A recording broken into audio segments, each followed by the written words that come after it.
thanks everybody for joining. Who can we, who's up? What questions do you have? Last time you had a talk that we heard, you had some really, really good points on mental health for founders. I wanted to know if you had anything to say on mental health for founders during times where we have to be stuck inside. So you had mentioned in the past, just making sure you're getting enough physical activity, making sure you're kind of following your own circadian rhythm. So getting enough sleep at night. What would you say right now in terms of keeping connected, staying on the ball for us founders? I guess I'd offer three thoughts that are top of mind for me. Number one is self-awareness. This morning I drank a lot of caffeine and I could just feel I was all jittery and anxious. And so I just kept checking in with myself. Okay, that's, I'm feeling anxious, I had too much caffeine. And how is that going to affect my mental state, right? And so that just having a little bit of self-awareness, check in, pause, take 10 breaths. How are you feeling? What's going on for you right now? So that is number one. The second thing that I need to be doing that I'm not doing right now is actually reaching out to friends and loved ones just to check in on them. And that simple act of giving kindness, I think, offers a lot to you as a person to feel that connection and to build that connection. And then the third thing is one of my favorites is the a lesson I learned from a very special episode of Fresh Prince of Bel-Air, and that is that ask for help.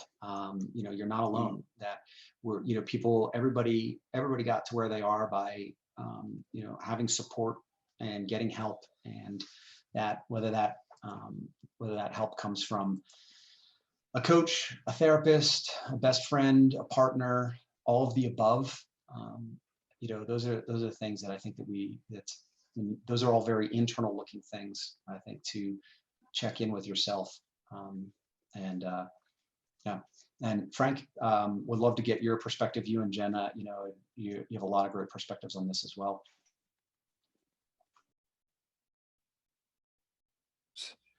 Can you hear me? Yep, gotcha. Oh, good. First time caller. Long time listener. Great job. So great question. This is a really tough time for everyone. I think not just, startup founders, but just everyone is, I hate saying the word unprecedented, but it is unprecedented for us all to be inside this amount of time and not being able to do what we want to do. And I feel like it's the American way for us all to want to have our freedom and, go out and do whatever. So, but taking it back a step, there's a few things that I try to do regularly, and I think I've seen others do similar. It's, making sure that you have your daily routine, that you're continually getting the same amount of exercise. And I know we still you can't go to the gym right now. You can't maybe do the same things that you're normally used to doing, but there are some great apps for doing like in-home kind of thing. So, there's 7-minute workouts and there's meditations online that you can do, as well as yoga online. So like, Yoga with Adrienne is a great one. If you go to YouTube and you search that, she's got a ton of different yoga things you can do to kind of de-stress. You can get like the 8Fit app and start doing those kinds of things. But creating that ability to get rid of some of that extra stress hormone that you're producing constantly because we're not getting enough exercise probably, and probably not getting enough movement like we're used to. So I think that's really important for especially in this time. I actually agree with Rich on the things he said as well, but I think that's a big one.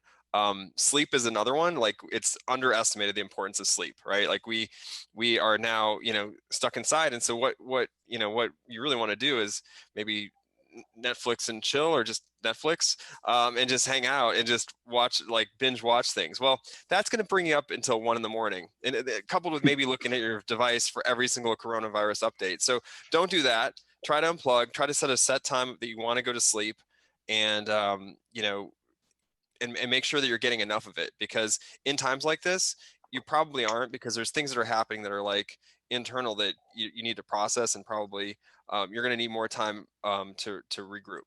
And so I think those are a couple things, trying to maintain the sleep habits, the routines, and getting the extra exercise is important.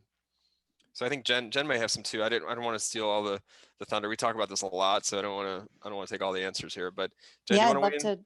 Yep, would love to. Okay. So Frank and I, as many people know, we're not only co-founders and co-CEOs, but we're married. And one of the things that we used to do, we've been, even before this, which again is unprecedented, we've been through very, very tough challenges in the past. And one of the things that we used to do was just every once in a while, just look when someone, you can tell like the other one is like really stressed and, everything's going wrong and, we're in a bad place, just pointing to them and saying, quick, give me 10 things right now that you are thankful for or that is going right. Name it. I don't care what it is. Just name me 10 things. And I think, again, like Frank said, sleep is underestimated. I think that is a tool it's a really important tool in our toolbox, to always just be looking at what is going right. What do we have? What can we rely on right now? So that we're not, because it's our human minds just go straight for all the disaster, right? We start spinning and cycling like, oh, what are all the things that could go wrong? Well, what are all the things? What are the gifts? What are the things going right now? And what are the and opportunities? then celebrate Sometimes, those. yes, celebrate them. And then think about, because, I was just doing this yesterday, like once you can get in that frame, like just keep going, right? If you can name 10, name 20, write them all down, think about them, because what that does, it sort of opens up this entire field of possibility. And it brings new things to mind that you might never have thought of, new opportunities, new ideas. And that's a space that we all, I think, need to be in right now, because as someone else was talking about earlier, are there opportunities? Yes, there are. There are always opportunities, no matter what's going on in the world. So, if you can get into that positive headspace at least once a day, try to do it in the morning if you can, or whenever you're just starting to feel down, just make that a go-to tool, and you'll be surprised what can come of that. Jackie had a good question here. Any advice on maintaining relationships with startup investors during tough economic times? Communicate, and then communicate some more. And if you're communicating, then you still have some more communication to do. But you should already have a monthly update that you send out to your investors. You should have already sent them what your COVID plans are. You should send your investors what your current runway is. You should send your investors. You should have a plan for what happens if our revenue goes flat. What happens if our revenue goes negative? Our revenue growth goes negative if we start losing customers. How are we going to manage that? What's the plan for laying off the team? Have you already had a conversation with everybody on your team about salaries? Could they take a pay cut? Would they be willing to take a pay cut for more equity? Could they go with no pay? Depending on how big or small your team is, right? But have those plans, have those hard conversations, and present those plans and communicate.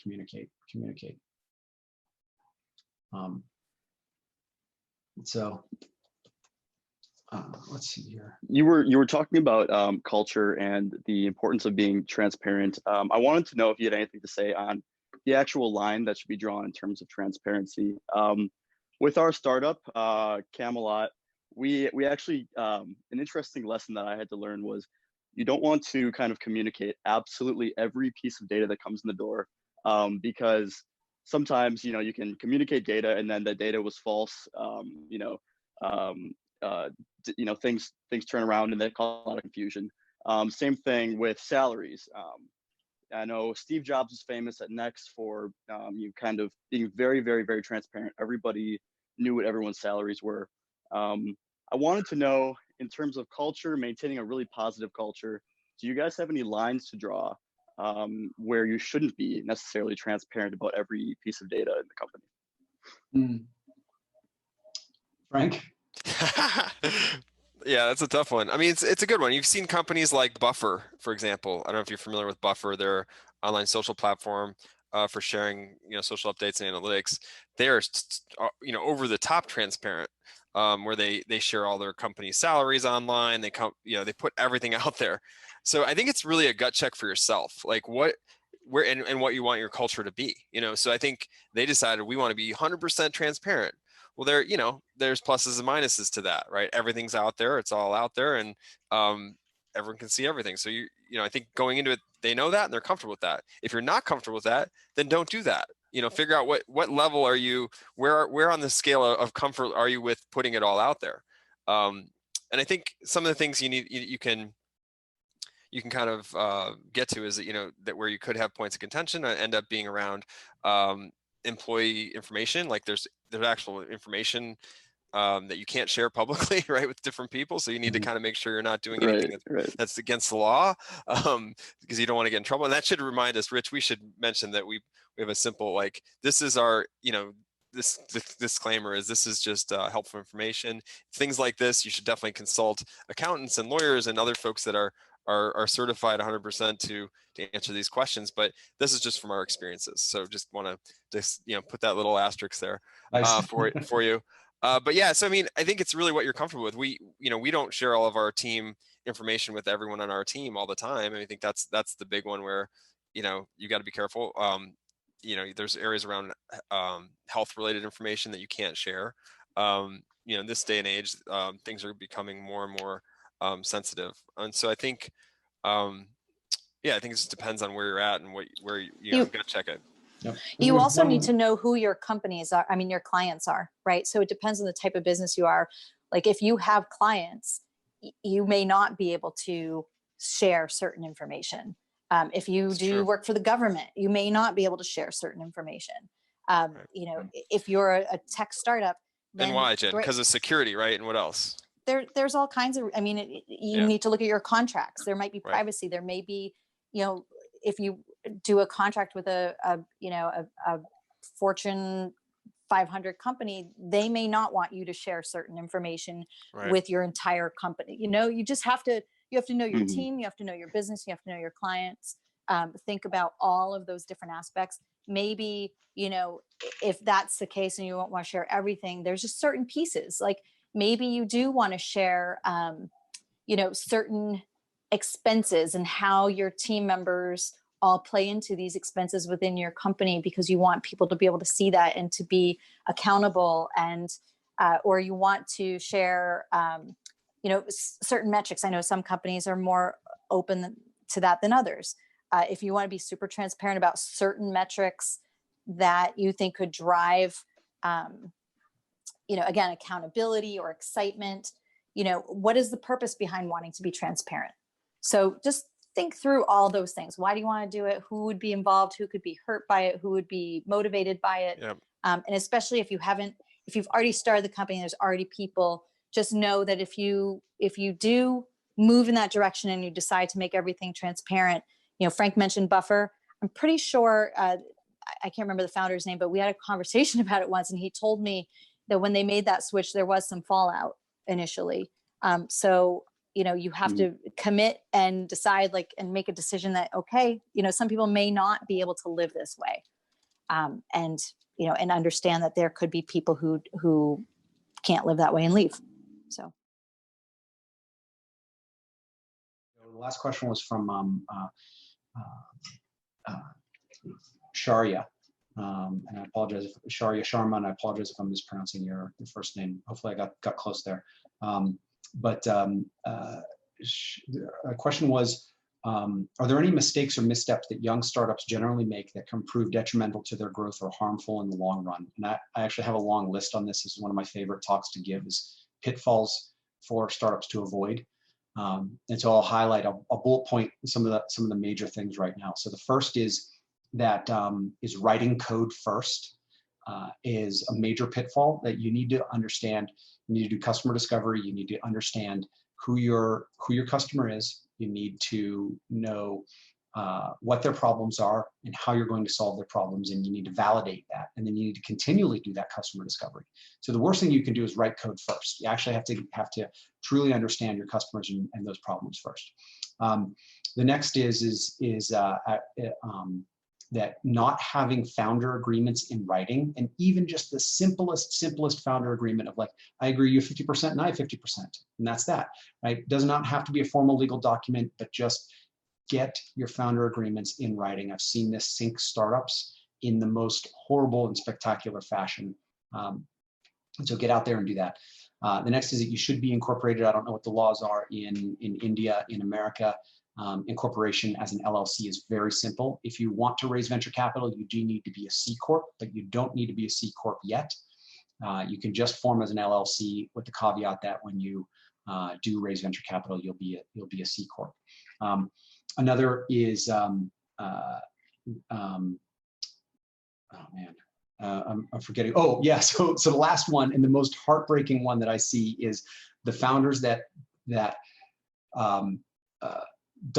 mortgage their house, that sell their house even to get capital to start up, to take out personal loans, that max out their credit cards, and like that is, it's one thing to have great dedication, like to such a massive extent that you're willing to put your financial self online, on the line. But I just hate to see founders put themselves in financial duress and in terrible financial situations because they sold their house, mortgaged their house, took out a loan, took out a personal loan, whatever the case may be, in order to fund their startup. And oftentimes, unfortunately, the founders that I see that are doing that are the ones that are paying for development before they've really truly done their customer discovery.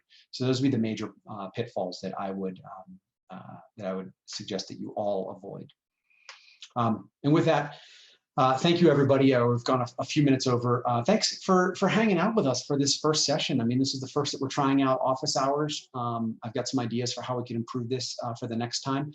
Definitely subscribe to the YouTube channel and subscribe to our weekly newsletter. If you haven't already, go to Startup of Year or Startup of the Year, but startupofyear.com and sign up for our newsletter for more updates. So once again, thank you everybody for joining, and be well, stay safe, stay healthy, and good luck.